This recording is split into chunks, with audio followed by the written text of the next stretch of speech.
It is a mailbag episode on your Locked On Syracuse Wednesday, an episode completely driven by you, the viewers, and the listeners. I appreciate it, and we have so much to talk about.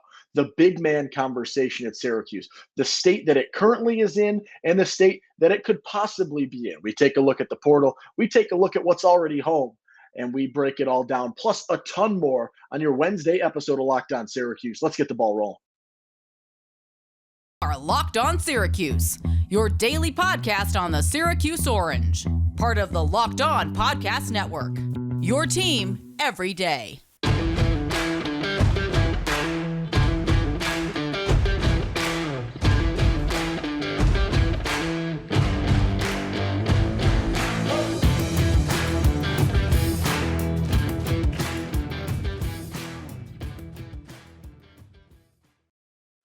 Hello, happy Wednesday, and thank you for making Locked On Syracuse your first listen today and every day, part of the Locked On Podcast Network. We're free and available wherever you get your podcasts. I'm Owen Valentine. On a Wednesday afternoon episode, I apologize for the delayed release, but had a few things pop up and was unable to get this out earlier today.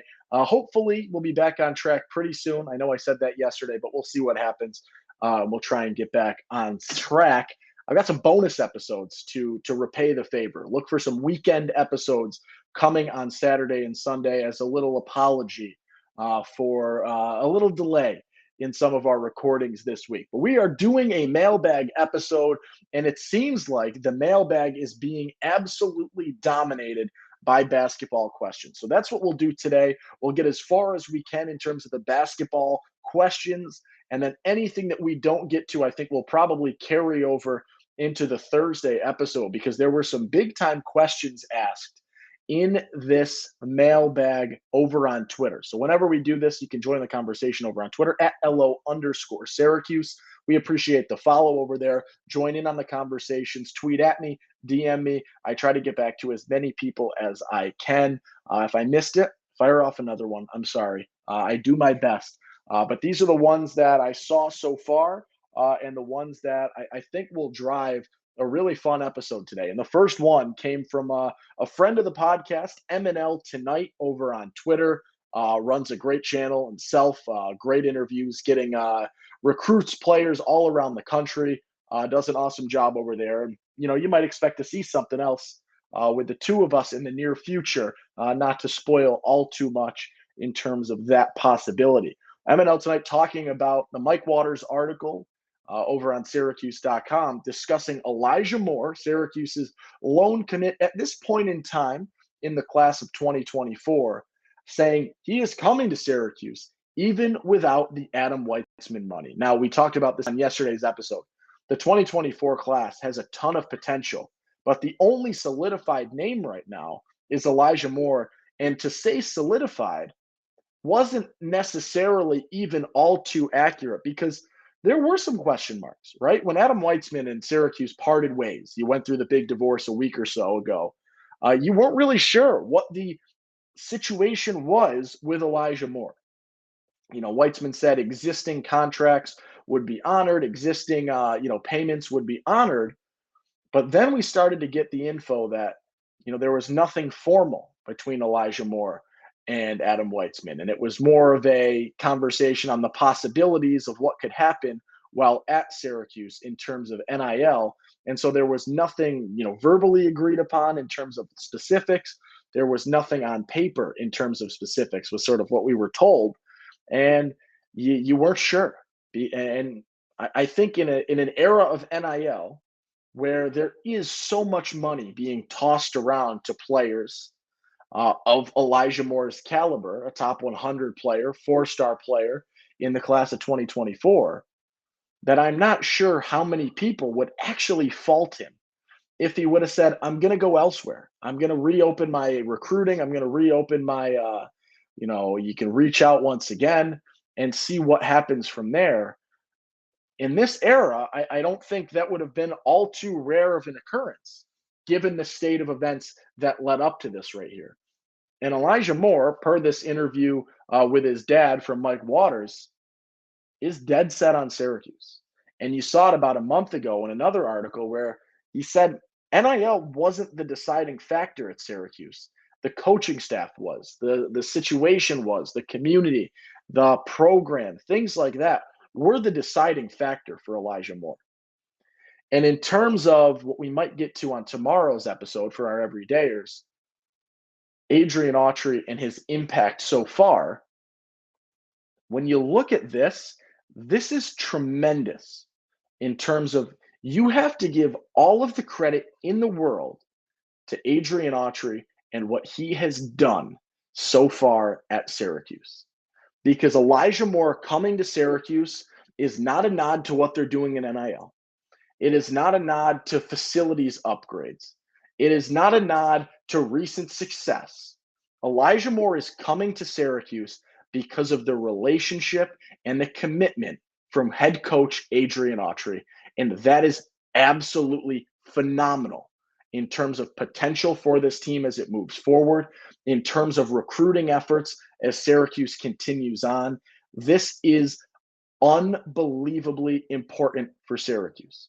The article talked about how Autry has been there for pretty much every game humanly possible in the early goings of the AAU circuit, down the stretch in Elijah Moore's high school season. The number of recurring appearances from Adrian Autry paid the difference. They were the absolute end-all, be-all difference in Elijah Moore's recruiting, and the reason that when things are falling apart for Syracuse in terms of the biggest name in NIL, Elijah Moore says, I don't care. I am 1,000% dead set on Adrian Autry and the relationship that we have built, the commitment he has shown to me, and what we can do together a year down the line. That is the difference. And being there, as you talk about so many times, being present goes such a long way. In recruiting, in so many other instances, being present is so valuable. And it is the reason you are bringing in a 4-star top 100 player in the class of 2024. It is not because of anything else outside of the fact that Adrian Autry said that I am going to show you how committed I am and we are to you as a player because we know what you can do for our program. And let's also throw it out there that Elijah Moore, I was watching some of his highlights from AAU circuit this past weekend. Oh my God. I'm excited. He's so smooth with the shot. He can create for himself, can pull up, step back, a lot of versatility in terms of his ability to shoot the ball. And that is one of the biggest factors that, played into his rise in the rankings. And I still think there is a massive cohort of people that would consider him underrated, which I guess if you say a lot of people call him underrated, is he still underrated? I don't know. But I think a lot of people see the upside potential still lingering right now for him. And that is what you are excited about and overjoyed to see because of what this means for Syracuse when he gets here. Immediate impact in terms of the timetable at the guard spot right now. When you look at, Judah in theory could come back for a year, but he's not going to stay for 2, is what you can pretty much set in stone, barring something drastic happening, right? Judah's coming back for a year. JJ doesn't seem like a guy that's leaving for the NBA after this immediate year. Having Elijah Moore, Chapa, be as likely of an immediate impact player as he seems to be making himself is awesome in terms of what this means moving forward for Syracuse basketball. So to summarize, NIL, and you can come at me and say, I'm an absolute idiot for my reactions to the Weitzman news and how I went about talking through that. You can call me whatever you want about this, but I will say right now that I am impressed with Adrian Autry's handling of the hand he's been dealt in terms of Syracuse's NIL situation and still being able to be involved with so many big-time names and Syracuse with a lot of potential. You talk about Donnie Freeman yesterday. We talk about some more potential lingering on the horizon at this point in time. There is a lot of exciting things that are happening for Syracuse right now, and it is because of Adrian Autry and what he's done. I want to say one more quick thing about NIL, then we'll take a break. I don't know if you guys saw, there was a graphic that came up about profits from collegiate basketball programs. And I believe Syracuse was number 2 on that list in collegiate basketball profits. There's a lot of money surrounding Syracuse, and the university is getting a lot of money. So, my theory is that maybe instead of asking our wealthy donors in central New York to donate towards facilities, we let the 35 million a year in profits pay for new facilities, and those big time donors put their money towards the collectives. But that's just my take. That's my 2 cents in the bucket. I am notably not one of those big time donors. So take that for what it's worth. All right, let's take a quick break. Let's talk a little bit about Built Bar. If you're looking for a delicious snack but don't want all the sugar and calories, you need the best tasting protein bar ever built. You got to try this. If you're like me, you want to make healthier snack choices, but you don't want to compromise on taste. I've got just the thing for you. Built Bars and Puffs. Built Bars, they're healthy, they taste amazing. Seriously, they taste so good you won't think that they're good for you. You got to try this. I'm trying to cut down a little bit, change a little bit about what I eat. And what makes Built Bars so good is they're covered in 100% real dark chocolate. I love chocolate. I love snacks. And they're unbelievable flavors: churro, peanut butter brownie, cookies and cream. And I don't know how they do it, but they're like a candy, but they have amazing macros: 130 calories, 4 grams of sugar, and 17 grams of protein. And now you don't need to wait to get a box. For years, we've been talking about ordering Built Bars at built.com, but now you can get them at your local Walmart or Sam's Club, while you can still get your specialty flavors at built.com. That's right. Head to your nearest Walmart or Sam's Club today. And then I'll tell you, you can thank me later because they are delicious. All right.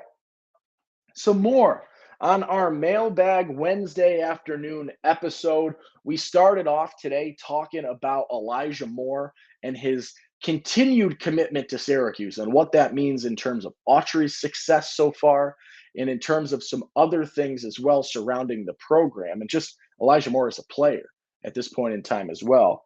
The other big conversation had to do with the current situation for Syracuse at the 5 spot. And it was one question about the current state of the 5, and another question about the big man hunt in the portal surrounding the 5. So I'm going to start by looking at the current situation in terms of Syracuse centers heading into the 2023-2024 season. You have 2 guys returning next season at the 5: Monir Hima and Peter Carey. Monir Hima played about 7 to 8 minutes a game. He scored 4 points on, I believe, 3 separate instances. He had 8 rebounds against St. John's. He played extended minutes in that St. John's game and a bunch of blocks in that game as well. But outside of that, I'm not entirely sure about Monir Hima. Monir strikes me as a guy that can hold his own defensively, and I've reiterated this on the podcast in previous episodes. He's a guy that can hold his own defensively, but my big time worry about Monir Hima is that he is irrelevant on offense. And right now, Syracuse is needing, especially with the question mark surrounding Judah Mintz, they need scoring from all 5 positions at this point in time. And Monir Hima does not present a scoring option, barring a tremendously unforeseen jump in the offseason. He just doesn't.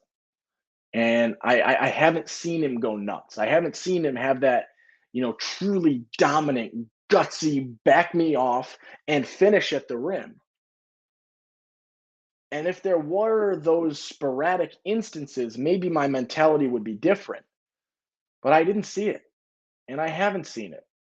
And I don't know how angry you can get him in an off season, or fired up, or motivated, or improved in a single off season. I think Monir Hima works wonderfully as a backup center. And that has been my take the entire offseason is Monir Hima is the perfect backup center. In a backup center, I'm not necessarily looking for scoring. I'm looking for a guy that can come in while your starter's in foul trouble or struggling in some capacity and being able to present a defensive presence. And I think that's what Monir Hima can do. The size down there is formidable and very solid. And he has shown that he can shot block and be a presence in the paint and make shots difficult for other teams. What he has not shown is that he is going to be able to score offensively or be that aggressive rebounder. And apparently, I don't know if you can hear, the dogs are back in the background joining in on the conversation today. So our new friend Skylar is joining in on our conversation on your Wednesday episode of Locked On Syracuse. So much to the point where I might even have to pause to bring her in here because that is how fired up she is about the current center situation. Your next center that we'll talk about is a guy in Peter Carey, a guy who is coming off of a redshirt year, and you are looking to see what kind of jump he made in a season. When we saw him in preseason and exhibition games, he was a little bit raw. Definitely needed some refining, needed to bulk up a little bit. But he is a guy that is going to present you a situation that could potentially maybe give Monir a run for that number 2 spot in certain situations, depending on the jump. But I have not quite seen enough out of him to truly warrant anything tremendous. And I apologize. I'm going to take you on a walk with me, and we are going to let the dog out. I had her in the crate for a little bit for the episode, but we're going to let her out. So I'm going to talk, filibuster a little bit. We'll talk about it because you've got a third center that is not currently a part of the team, but is the lone recruit in the class of 2023. Hello, everybody. This is Skylar. Skylar's a little energetic at the moment. The lone recruit in the class of 2023 in William Patterson. And William Patterson, we had on the podcast last week. And William Patterson is a guy that I wasn't entirely sold on in terms of he can be an immediate impact guy. I love his mentality. And I think a lot of people echo that in loving his mentality because he has been a ton of fun. He's got this I will outwork you mindset that you will not touch me. You will not come near me because if you do, I will get back in the gym. I'll get back firing off reps and I will overcome you and I will do everything in my power. People gave Coleman references in terms of comparisons. He's got sort of that Mamba mentality a little bit that I will do everything so much better than you and work so much harder than you to be successful and be able to find that. And if you miss that interview, I'm not BSing you here. Go watch that interview because his approach to things, he seems like he's got a really mature mindset for what he can do. Honestly, it changed my perspective about him a ton in terms of the likelihood of him being, a big time impact guy, because he is, and you see it all the time. You see it especially in football. Rankings are not always 1,000% accurate. He's not rated incredibly high. He's not an across the board 3-star guy. He's got stars in some locations, missing stars in other locations. And so he's got right now a spot where you're looking at him and he's sort of a question mark with a ton of potential. And I think that is a really fun spot for Syracuse. And I feel like I default to the word fun, but I do think that it is fun to have someone with that mindset. And you really don't know how far he can come because with a mindset like that, it's hard to fully put an accurate ceiling together as to where you go from there. All right. That was in terms of the center position. I forgot to give you the shout out. That was from @Mackie1181 over on Twitter. I appreciate you sending that one out. We'll continue talking the bigs over on Twitter as well. If you missed this, you can always tweet conversation starters, topics that you think I missed. Send me links if I missed an offer or missed something big. It goes a long way, helps me out a ton. Right, I'm teaching during the day. Sometimes I'm not able to get onto Twitter and get onto the different sites to figure things out. Inside the Loud House, SI, whoever it might be, Syracuse.com. They do tremendous jobs. They help me as much as they can, but I sometimes miss some things. So send me a tweet at LO_Syracuse. The next one at Jacob Larray or Larea. I apologize if I said that wrong. Talking about the big man hunt and the latest on the big man hunt. And I found a little graphic on Twitter. I probably should have brought it in. I could have put it up on the board here, but that's okay. EvanMaya.com has a really good ranking in terms of your top transfers available right now. And one of your top transfers is Moussa Cisse, who is number 11 in terms of the overall transfers this offseason. And Syracuse has reportedly reached out to Cisse, but I haven't heard anything really since then in terms of follow-up, in terms of anything. I did make the criminal mistake of not double-checking on Abu Usman the other day, who apparently has committed to Xavier. So I apologize that I missed that. So a little misinformation there. I've crossed him off my list. But things happen quickly in the transfer portal, and that one just slipped me.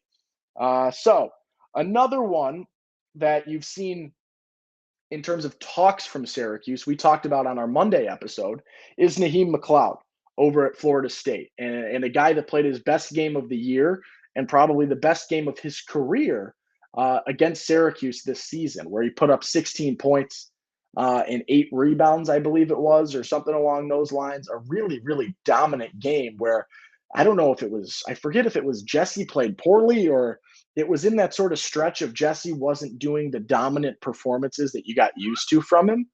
And you saw him go absolutely nuts in the first half against Syracuse and have his way down low. And so I think there's potential there. I definitely am on Team Moussa Cisse in terms of who I'd want, just because I feel like Cisse is going to be your best option most consistently. He's done it for a few years, and he does it not one game against Syracuse, but game in and game out. He's putting up 6 or 7 a game in terms of boards and points as well as he goes through this. A couple other names. Syracuse has reportedly been in touch with Javonte Brown-Ferguson, who started his career at UConn and then transferred to Texas A&M. So this will be the second transfer and third landing spot wherever he ends up. I'm not huge on the third spot in 3-year guys. It leaves a lot of question marks for me, but it is what it is. You need another guy in that rotation, I think, and he could be somewhat into the mix. And a guy that I haven't seen Syracuse reach out to, but I think would definitely be an interesting conversation is the number 25 ranked transfer in this year's class over from EvanMaya.com. And that would be Jamarion Sharp from West Kentucky. He's the number 25 player. I think he's a bit of a step up from guys like McLeod, from guys like Brown-Ferguson. And I haven't seen anything from Syracuse in terms of reaching out to him, but just another big in terms of a center who's got some size, who I'd be okay with being a replacement for Jesse Edwards in some capacity. That'll wrap it up for today. I'm going to take the rest of these questions into tomorrow's episode. A few more things to hit on for our everydayers. We've got some more stuff in terms of year one expectations for Adrian Autry, some women's lax talk, and a lot more because Syracuse is offering 2025 guys as well in terms of a guy in Sadiq White. So we'll take a look at him, and then we will roll from there. So that'll do it for our Wednesday episode of Locked On Syracuse. I'm Owen Valentine. Thank you so much for tuning in. Be kind, make somebody smile today, and I will catch you tomorrow. Peace.